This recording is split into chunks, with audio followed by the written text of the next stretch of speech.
თქვენ რა გონიათ? რატო ყვირი ვარ? რატო ყვირი ვარ და ვერ აგერ მონას აგერ ეკლესიაში მსახურობ და მაინტერესებს იაღოვლების სახლი შენდებოდა და მე ვედი აქამდე რა შენდება. მე რა ვერ გავიგე რა არის პრობლემა. ესე აგრესიულად რატო ხარ განწყობილი? აგრესიულად ვარ, დაგვამხეთ ყველაფერი, თავზე დაბა რა იქ. აი რა დაგამხეთ? კანონები შემეიღეთ, ერთსქესიანების კანონები. თქვენ შემეიღეთ ზუსტად. და თქვენი სანობა შემეიღეთ. ის ახლა იაღოვლები და მასკენი ახლა. კანონები ჩვენ შემოვიდა. შენი ბაბუა სადა ასე ახლოს პირთან მოდი ხარ. შენი ბაბუა მაშინ ამ მეიტან მატელეფონი და რა არის იქ.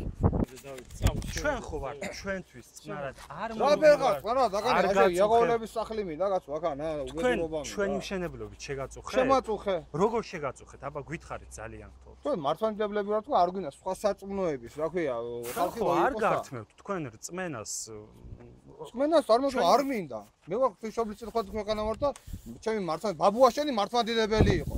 ბაბუაშენი იბრძოდა, რა ქვია, სამამულო ომში იბრძოდა და ბაბუაშენი იბრძოდა ერეკლე მეფესა. შენ საიდან გამეიჩეკე მე-19 საუკუნეში. კიდევ გითხარით ერთი რამე. ჩვენი მშენებლობით თქვენ რა დაგიშავეთ? ან აგრესია გამოხატეთ თქვენ. აგრესია ნოშოვრობ. პირიქით, არ უნდა. საზოგადო, ესე 85% არის მართლმადიდებელი საქართველოში. არ უნდა. არევის არ უნდა, რა ქვია, იაღოვლების სახის აშენება. ვერ ვიგე 5 კაცის გულის დაიმასა, რა ქვია? სერჯოლა. ჩვენ თუ გვაქვს უფლება რომ ავაშენოთ. არა გაქვს. იაღოვლების სახლი. რატომ არა გვაქვს? რატო არა გაქვს და 85% ჩვენ ცხოვრობთ მართლმადიდებლები საქართველოში. ამიტომ არა გვაქვს? არა გაქვს მაგითო. ესე იგი ჩვენ უნდა გავხრეთ აქედან დედამიწიდან, ხო? უნდა მეიქცეთ. შედელოსვილო, საუკუნეების განმავლობაში მართლმადიდებლები ვართ. საუკუნეების განმავლობაში შემოგვინახა ჩვენმა სარწმუნოება. შენ სიდან გადმოდი? მე-19 საუკუნეში გამეიჩეკე ვიღაცა ბიზნესმენი იყო და არა, მე ვარ ერთი შეკითხვა. მე ვისწავლე ბიბლია და შეგნებულად და შეგნებულ დონეზე ვიცი რომ რა არის სწორი. გრიგორი ღვთისმეტყველის იოანე უხვების დაიბა შენ ასწავლე ვიღია. აი იცი შენ ბიბლია. ბიბლია შედარებულო 1 წელიწადში ისწავლე. ბიბლია ხალხი 9 წელი მეუფე 9 წელიწადი იყო ბიბლიის სასწავლად იმას ლენინგრადში. აგანე შენებულო არ გაბედოთ, კი იგე? სულ არ მაინტერესებს შენი იგი, რა ქვია? შენი ამერიკის დაფინანსები. გესმის? აგანე გეიმართავ ყოველდღე აქციები, აქ ხელს არ გაგარყევით, 300-ას არ მოგატანგებთ, აგან. დიდი მადლობა. თერჯოლაში შენდება რა იეჰოვას მოწმეები ვატარებთ სამშენებლო საქმიანობას. სამწუხაროდ მოხდა ისე რომ გარკვეული ხალხის აგრესია გამოიწვია სამღვდელოების მხრიდან. აქციებს ჰქონდა ადგილი, გაიმართა აქ აქციები, რომლებსაც მღვდლები ხელმძღვანელობდნენ, ასე რომ ვთქვათ. შემდეგ მოხდა ისე რომ აქციების დროს ჩვენი მხრიდან სამწუხაროდ ჰქონდა როგორც სიტყვის შეურაცხყოფას ადგილი, ასევე მუქარებს ჩვენთან მიმართებაში. ნუ აქციების შემდეგ მოხდა ისე რომ ჯვარი დადგეს და შემდეგ ძალიან უნდათ რომ შეეჩერებინათ მშენებლობა და ერთ-ერთ მეზობლად დააწერინეს საჩივარი, რაც სამწუხაროდ მაშინვე დაკმაყოფილდა თერჯოლის საკრებულოს მხრიდან და რაც ასე რომ ვთქვათ, რაც მინდა აღვნიშნო, ის არის რომ იქ ასეთი რამ დაიწერა რომ თითქოს ამ პიროვნებას ეინგრევა სახლი ჩვენი მშენებლობის გამო. ჩვენ გვყავდა ამის შემდეგ გეოლოგები დაქირავებული და გეოლოგებიდან დადებითი პასუხია რომ აქ პიროვნების სახს არანაირი დანგრევის საშუალება არ ექნება ჩვენი მშენებლობის გამო. ნუ ამის შემდეგ იყო კიდე რამოდენიმეჯერ შეწყვეტა შეურაცხყოფა, ჩვენ პოლიციას მივმართეთ, დაკითხვა აწარმოეს მათ ჩვენთან და სამწუხაროდ მას შემდეგ საკრებულოდან არანაირი შეხმიანება არ ყოფილა რომ რა ხდება, არ დაინტერესებულან ისინი ჩვენით, არც ერთ მათგანს არ მოუთხოვია ჩვენთან შეხვედრა, მხოლოდ იყვნენ რამოდენიმეჯერ იმის გამო რომ ხელი მოგვეწერა აი იმ განცხადებაზე.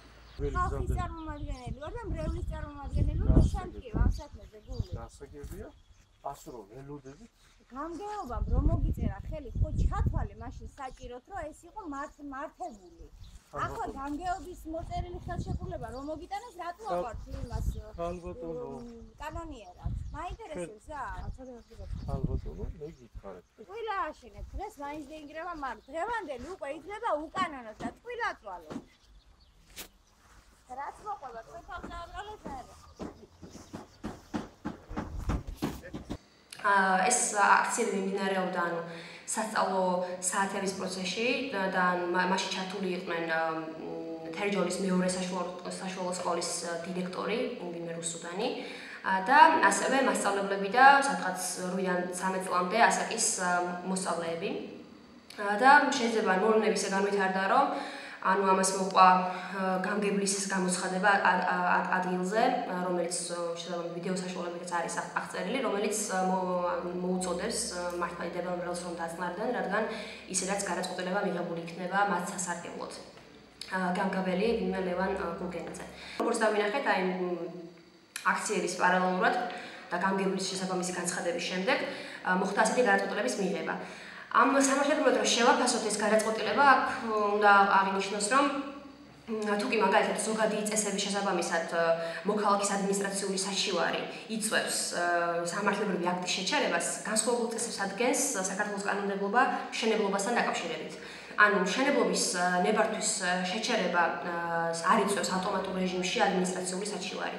ანუ საჩივრის რეგისტრაციის მომენტიდან თუ კი სხვა შემთხვევაში ხდება შეჩერება, ამ შემთხვევაში ადმინისტრაციული ორგანოს არჩევანზე არის დამოკიდებული საფრთხეების, მოსალოდნელი ზიანის და სხვა მსგავსი გარემოებების გათვალისწინებით, მიიღოს თუ არ მიიღოს გადაწყვეტილება მშენებლობის შეჩერების თაობაზე. მაგრამ როგორც ჩვენ ბრძანებას გავეცანით, იქ მხოლოდ აპელირება არის მოქალაქის განცხადებაზე და აბსოლუტურად არ არის შეფასებული ის საფრთხეები, რომელიც თქვათ იგივე განცხადებაში წერია. ანუ არ მომხდარა გაგული ჯგუფის გაგზავნა მშენებლობასთან დაკავშირებით მისი დათვალიერება და უშუალოდ ვიზუალური მაინც. ანუ სპონტანურად ყოველგვარი დასაბუთების გარეშე მიიღო ადმინისტრაციულ ორგანომ აქტის შეჩერების გადაწყვეტილება. რაც იმ კონტექსტის გათვალისწინებით, რაზეც ზემოთ მოგახსენეთ, უკვე ანუ იწვევს საფუძვლიან ეჭვს იგივე ობიექტური დამკვირვებლისთვის, რომ ეს გადაწყვეტილება არის დისკრიმინაციული და ემსახურება ეგრეთ წოდებული უმრავლესობის ინტერესების დაკმაყოფილებას და რა თქმა უნდა, უმცირესობის უფლებების შეზღუდვის ხარჯზე. ჩვენ EMC-ის ჯგუფი მისული იყო თერჯოლაში, გაეცნო ადგილზე სიტუაციას, ინტერვიუები ჩავიწერეთ იეჰოვას მოწმეებისგან, რომლებიც ამბობენ, რომ ეს მუქარები და შეურაცხყოფები მათ მიმართ ხორციელდება დღემდე, ანუ აქციების შემდეგაც და ეს მუქარები არის თუ ეს შეურაცხყოფები თავისი გამოხატვის ფორმით და ინტენსივობით რეალურად ანუ დევნის ხასიათს იღებს, მაგრამ ისევ და ისევ პოლიციის მხრიდან არ ხდება ანუ რელევანტური ღონისძიებების გამოყენება. ამდენად შეიძლება ითქვას, რომ იმის გათვალისწინებით, რომ გადაწყვეტილება არის დაუსაბუთებელი, ობიექტური მასშტაბებით გაზომვად რაღაც საფრთხეებს ემყარება, არამედ უბრალოდ ვიღაცის სურვილებს. ეს რა თქმა უნდა კიდევ ერთხელ მიუთითებს იმაზე, რომ გადაწყვეტილება ემყარება მხოლოდ რაღაც არასწორად გაგებულ სახელმწიფო ინტერესებს და კონკრეტული ჯგუფის ინტერესების დაკმაყოფილებას.